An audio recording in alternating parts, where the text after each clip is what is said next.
байцгаана уу? Уулах чонгор зүйл байна. Одоо шууд эхэлцгээе. Сүүлчийн тасаг. Эмнэлгийн 13 дугаар давхар болсон бичгтээгүй үйл явдал. Энэ уулгийг бичсэн хүн нь эмч байсан. Одоо тэрээр өөрөө сэтгцэн эмнэлэгт очиж байгаа. Өөрөөр хэлбэл түүнд хэн ч итгэдэггүй болсон. Нээлтгүй давхар. Улаанбаатар хотын зүүн хэсэгт байрлах нэгэн дээд зэрэглэлийн хувийн эмнэлэг сайжралт мэд. Орчин үеийн тоног төхөөрөмжтэй эмчнэр нь гадаадд мэргэжсэн. Тэнд ажиллах бол мөрөөдөл. Гэхдээ тэдний барилга нэг л хачин. Эмч халуун. Сэтгэл судлаач халуун бол энэ эмнэлгийн хамгийн залуу оновч өндөр оноо авсан мэргэжилтэн. Тэрээр шөнө ажиллах хүсэлтээ гарган 9-7 цаг хүртэл ээлжинд гардаг. 2024 оны 10 дугаар сарын 3-ны орой тэр эмнэлгийн камерыг шалгаж суухдаа хачин зүйл болжээ. 10 цаг 36 минут. 12 давхраас нэгэн өвчтөн эрэгтэй халдсан өндөр лифтэнд орж байна. 10 цаг 37 минут. Лифтэнд 13 руу дохиогүйгээр бууж муу мэт харагдана. 10 цаг 39 минут. Өвчтөн гараагүй. 10 цаг 50 минут. Лифт хоосон 14 дугаар давхар төрж байна. Тэр хүн алга болчихсон. Энэ бол зүгээр л нэг давхар биш. Энэ бол айдас, дуршимж, уй гуниг авсан хүмүүсийн сүнс хадгалагддаг өрөө. 13 дугаар давхар. Халуун гүйж буу. 13 дугаар давхар яг л эмнэлгийн жирийн тасаг шиг цагаан хүчнүүдтэй өрөө, гэтээ бүгд өөр зүйлтэй байв. Өвчтөн бүрийн орон дээр нэрийн оронд өөрийн зургийг харах гэсэн бичиг.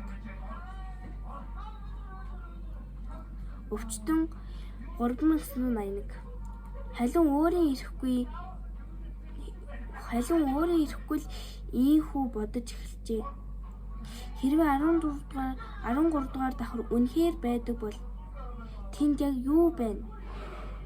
Энэ хүмүүс алга болдог юм уу? Эсвэл өөрсдөө явдаг уу? Эмч халуун тусламж хүсгээр эмнэлгийн хуучин системийн серверийг ухаж үзв. 2012 оны файл дотроос нэг өвчтний карт олдов. Өвчтөн 3981 нэр Батмөх. Сэтгэл зүйн туйлын сэтгэл хөдлөлттэй. Харамсал уй гуниг дээд зэгт төрсөн.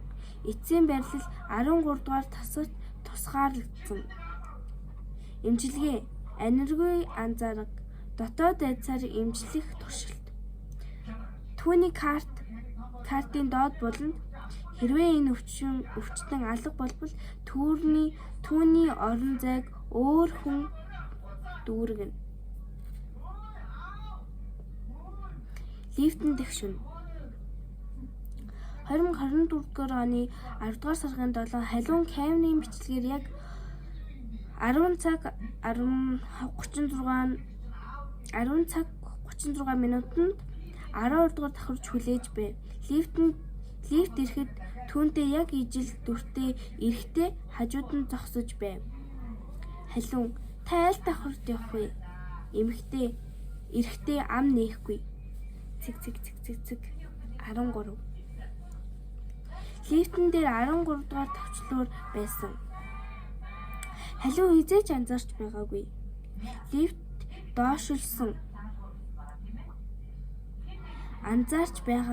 Лифт доошлсон. Гинэт чимээгүй.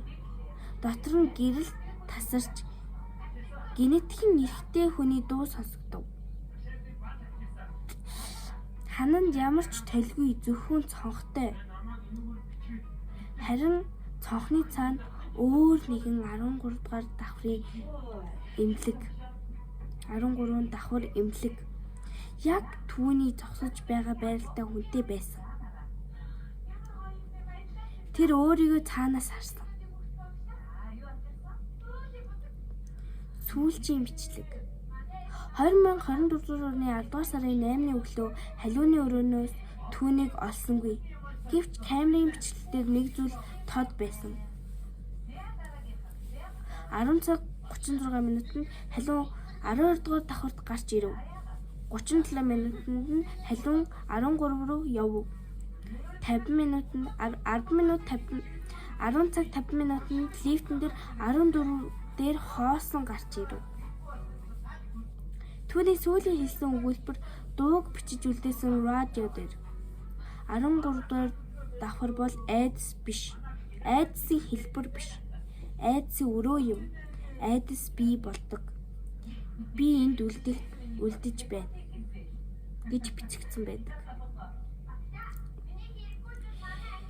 Хэн нэгэн та энэ өгүүлбэрийг уншиж 13 дугаар давхрыг сонирхвол хэрэв чи айцаа нээвэл тэр чамайг олоод давхраа нээдэг. Хэрэв чи айцаа нээвэл тэр чамайг олоод давхраа нээдэг гэж бичигдсэн байжээ. Халиун үгээр олдоогүй. Яагаад гэвэл 13 дугаар давхар бол зүгээр айдасын өрөөтэй. Айдас чамайг эзэмддэг. За өнөөдрийн бичлэг нь энэ үрээд өндөрлөө. Та бүхэн минь сүүлчийн тасгийн part 2-ыг үзхийг хүсвэл над руу чат бичээрэй. Энэ чат өөрийнхөө пэйсийг биччихье. 92 нь бүр амар болно. Баяртай.